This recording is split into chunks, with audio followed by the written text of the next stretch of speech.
18 by 27 inches na kaninang ginupit natin. Yung kalahati po na ito nung kabuuan.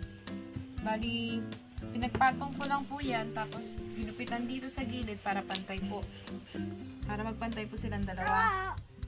Tapos po, hindi po tayo mahirapan. Ito na po yung kanina, no? Yung 18 inches by 27 inches po na tela.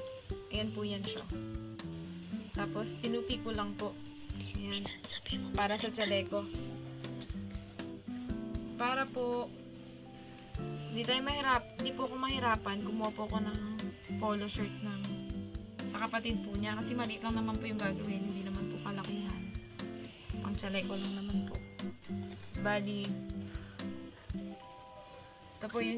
ito po yung polo ng kapatid niya. Tapos po, ito po, gagayahin ko lang po yan, yung part po na ito. Tatahiin lang po yan. Ito rin sa kabila. Lagyan ko na lang ng linya. Pag ganito.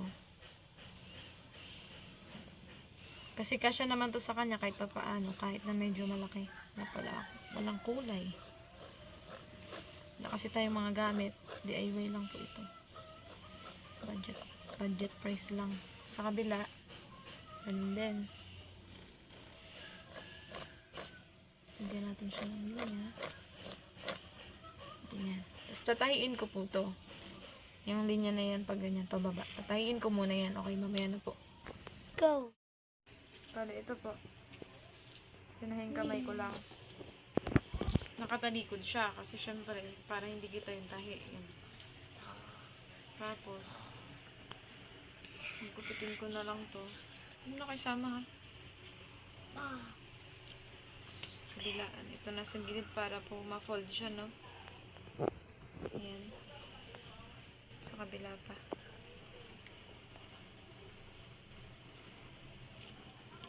Para maibabaliktad natin. Ganyan. Ngayon ko sa likod. And then, binaliktad ko na. Kuha po tayo dito ng mga 1 inch. 1 o lagpas. Ganito po. Parang ganyan. Isang tuturo. Ay, hinlalaki. Ayan. Lagyan natin ng guhit. Papunta po sa wala naman tinta. Wala. Isang dangkal. Isang dangkal po. Mag-curve tayo papunta sa isang dangkal. Sana yun? Lagyan natin yung guhit dito. Ito. Wala dito. Walang tinta. Lapis ko na lang. Oo nga, no, pero nung lapis. Ayun, kumintinta na. Hanggang dito sa guhit ng titik. Pas ka na muna. Bale, ito po, nagunting ko na nga po yung nandito sa magkabilaan. Yan po siya, mailalabas na po dito yung kamay. Kailangan naman natin syempre dito, magbabawas din. Mamaya po, tahian na lang po ulit dito kasi matatanggal po yan, no. Alakan na lang po natin. Tapos dito naman, siguro, Dito. hanggang dito. Ito na. Hanggang dito, ano. Mga kalahati ng isang dangkal. Magkakaroon po tayo ng pa-curve naman din. Linya. Ay, pa-curve. Paslant. Kuha po tayong paslant kasi sa dibdib po yan, no. Kabilaan naman po. Bali, ito po ay hula-hulang gawa lang po ito. Maka-DIY lang po tayo. Base po dun sa ating tela na nakuha. Dahil limited lang din po yung size. Limited lang po. Binawasan ko pa po siya ulit. Bali, ginupitan ko pa po siya ulit. Mas nilawakan po natin. Mas nilawakan ko po para mas maipasok po yung kamay niya ng maayos. Bali, 1.5 po. Size ng tab dito. Tapos, isang dangkal pa rin po yun. Then, ganun po yung pa-curve po yung gupit natin. Tapos, ngayon, ito po. Dahil nagupitan siya, kailangan ko siyang ulitin ulit ng pagtatahi. Pag natahi ko na po siya dito, ididikit ko naman po ito dito. Sasaraduhan ko. Tatahiin ko naman po ito ulit para mas matibay po siya. Ididikit ko po ito dito sa likod. Bali, ganun din po dito. Tatahiin ko muna po siya ng ganyan. And then, ididikit po siya dito. Tapos tahiin po ulit kasi pwede po itong masira kapag sinuot po nila. Kailangan po pag sinuot dahan-dahan. Kaya, hindi naman po to nila mararamdaman yung part ng sunog. Kasi po meron po silang t-shirt. Purpose lang po nito para po hindi na po siya mag-run. Ayan lang po. Lahat po ng ng hindi natatahian. Bali para finish product na po siya. Sige. Go. Para mas mabilis po, gamitan na po natin ang kandila kasi mauubos po yung ating lighter. Ano ba yun?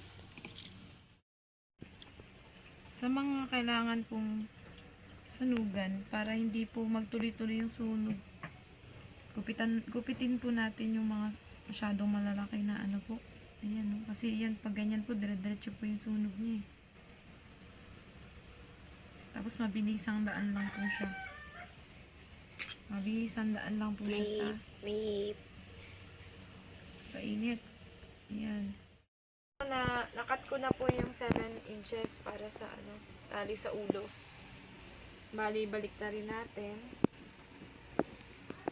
Tapos ngayon po, tatahiin ko siya dito. Magtahi tayo ng mga, pag nakatupi na. Mga kalahati. Kalahati ng 1 inches. 1 inch. Bali, half inch lang po. Hanggang saan yung half? Half inch. Ito yung 1 inch.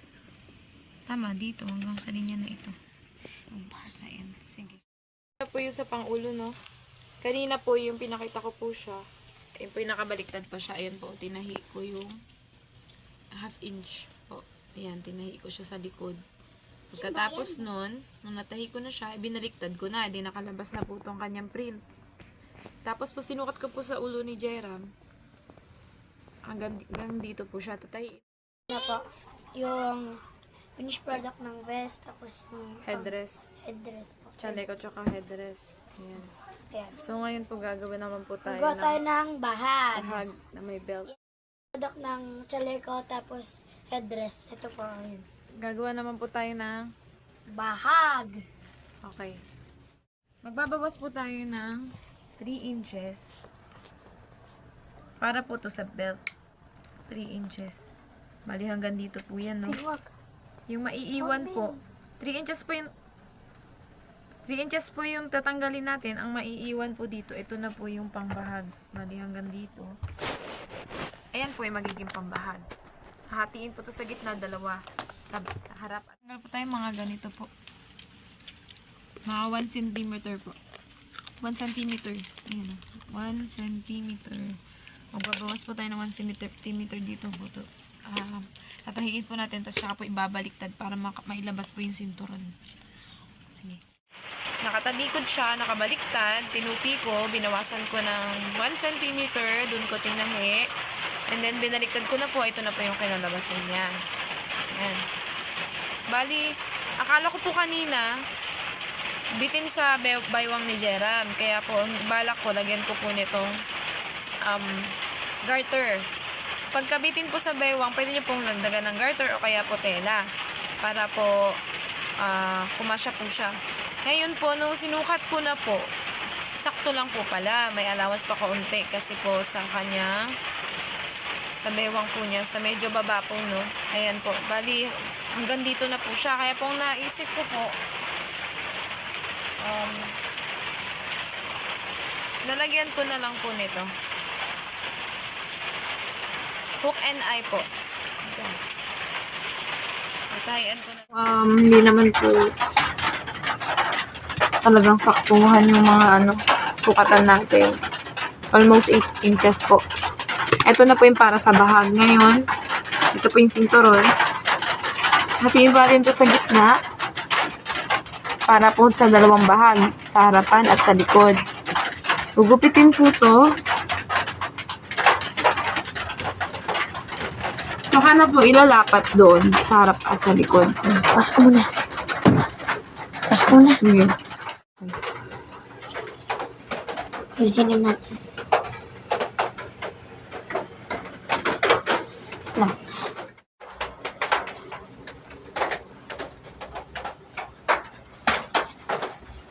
Paano yung pinispeka?